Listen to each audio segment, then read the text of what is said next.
I've been working all night, baby. Sorry I never called back. What's up, NFL Universe? My name is Simba, and this is the Saints Central, where I talk about Saints news, any news in the NFL, NBA, anything I feel like I need to put my opinion in. And today we're going to be doing a Q&A with questions based off of a group chat that we have on WhatsApp, as well as a Facebook group called the 32 Teams of the NFL. I got a couple questions here that I just collected from a couple people that are very active in the communities, very knowledgeable, and were very curious about what I thought about these topics. The first question is going to come straight from Big Easy Bam. Shout out Big Easy Bam. Are the Saints the best equipped team to win the Super Bowl this year? I would think so.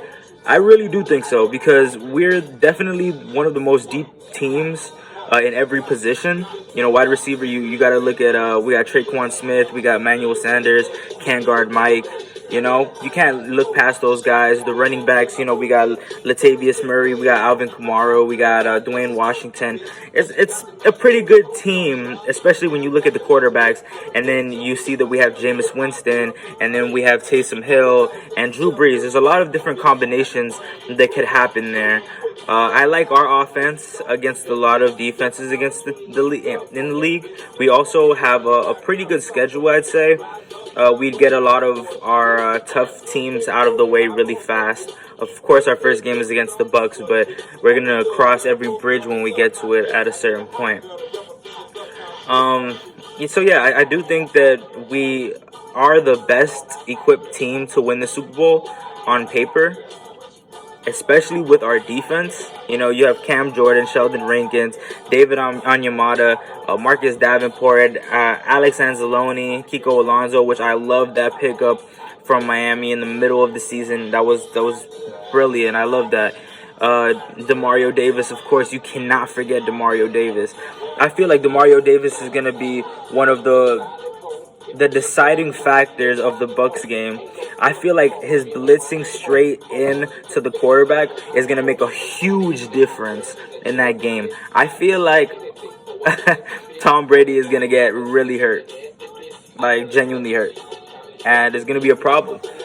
From the first game, he's going to see how bad his offensive line actually is. The next question comes from TV Stanley, and he says, how do you see the Bucks O-line faring against the Saints defense? Okay, I was just discussing this. I don't think the offensive line from the Bucks actually improved much from last year, and we saw how many times Jameis Winston got sacked just in the Saints game alone. I feel as if they're not going to protect Tom Brady, and they really genuinely need to. He's going to be in a lot of trouble if they don't get that managed. You understand? I know how this stuff goes. Like, the quarterback gets rattled, starts blaming the offensive line, starts getting scared to pass, and then you're just going to see the downfall of that player. You're going to see the downfall of that quarterback. The next question we have is coming from Chris Matthew, which shout out to Chris, because that has been the homie for a minute already. He said, is Taysom Hill the future of the Saints offense? I got this from a conversation that we had a little bit prior to me joining the WhatsApp group for the NFL. And is Taysom Hill the future? I could see a perfect world, just like everybody can see a perfect world. But my perfect world consists of Taysom Hill and Jameis Winston sharing the offense. I feel like Taysom Hill should die a Saint. Like, he should finish his career as a Saint, but utilize that gadget role that we have given him to play a different position adjacent to what a quarterback is. I feel like he should embrace that gadget role and stay with the Saints as long as he has that position. Jameis Winston, of course, he's younger. His arm is better. He's a better composed quarterback. But we're talking about future. We're talking about the person who makes you feel excited when they step on the field. That is Taysom Hill for me. especially when he's at shotgun or you just don't know what he's gonna do on the field. I think Taysom Hill has that unique ability to make you feel more excited than you were previously. So I think he is the future of the Saints offense, but not in the way that people are painting it. I understand that he wants to be a starter, but after a year, especially this year, if we win the Super Bowl, I think that he's going to rethink his decision on leaving because he wants to be able to co-quarterback with Jameis Winston. He's going to see how that feels, how they gel. What if they get a relationship? What if they find a way how to do this co-quarterback group where both of them understand their roles? Nobody is the for sure starter, but everybody has a different important purpose on the team. And I feel like Taysom Hill can do that. Chris also, I got a question from one of our earlier conversations as well. Was Teddy better off with the Saints or the Panthers? Teddy Bridgewater was a really good quarterback. You know, I'm from Miami, so we kind of look at him as a big deal. Here at Travis Stadium, they have a huge mural of Teddy Bridgewater with the Saints uniform. So that means a lot to me that there's something in my neighborhood that has Teddy Bridgewater on it, immortalized in a Saints uniform. I think he was better off with the Saints. You know, our offensive line, I believe, is top 3 in the league, no doubt. Like, we're stacked at offensive line. I actually love the addition of Cesar Ruiz. He was really good in college. If you watched him at Michigan, really solid lineman, you know, a trustworthy lineman. That's not to say I don't like Eric McCoy. Eric McCoy was a baller, a stud. For his rookie year, he really did a lot good. A lot good. Okay. So my next question comes from EZ3. And he asked free agents. What free agents would make the most sense in acquiring right now as we stand with cap space? That's a beautiful question because our cap space currently is $9 million. So if we were to give a good contract to somebody, it would be more of a veteran type or a starter rookie than it would be a free agent like Jadeveon Clowney, which I've been hearing. Another thing that I've been hearing in the community is that I believe that they're trying to get rid of Davenport, I believe, if Clowney comes. And I don't like that at all. If that's true, if they're trying to move Davenport to bring in Clowney, I would rather just keep Davenport and then get the free agent that I've been wanting for a long time, which is Clay Matthews. I feel like we could get him for a really good deal because right now he's fighting with the Rams about, I think, $2 million that was guaranteed on his contract. We could get him for like a 1 year, $5 million, $6 million, see how it goes, and then we still have $3 million. And that would show the Who Dat Nation that we are actually putting forth the effort to say we're going to push this year. This is going to be our year. We're going to put Clay Matthews right there at linebacker. We're going to have tremendous depth at with C.J. Gardner-Johnson. We got freaking Janoris Jenkins. We got Marshawn Lattimore, which Marshawn Lattimore liked my Instagram comment. Shout out to Marshawn Lattimore. I appreciate that.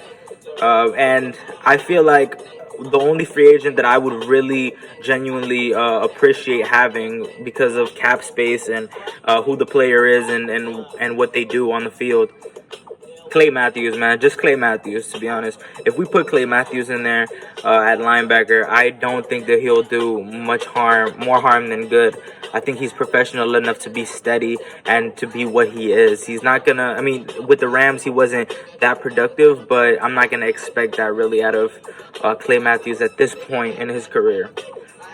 And then the last question, who will finish second and third in the NFC South, which is funny that they didn't include first, second, and third. They just asked who's the third and the second. So I believe that the second place in the NFC South is going to be the Bucks. It's no surprise, you know. But when you look at the rest of the NFC South, you can say that, because I'm not gonna give second place to the Falcons. For what? Like, you know, you added Todd Gurley, but he's as broken as your franchise, to be honest with you. Like, that's just how it is. That's how I see it. You added a freaking broken running back to a choking QB and a couple stud receivers that are really hungry, but Julio didn't turn on last year.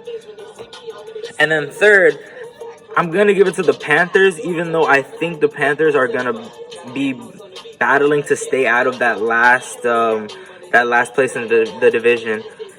The Panthers don't look that good on paper. The acquisition of Teddy Bridgewater is kind of a little bit overblown. I feel like he was better with the Saints. He was better off with the Saints. And he put himself in a position where now he has to make something happen in his division, or else people will say that it was a bust to get him.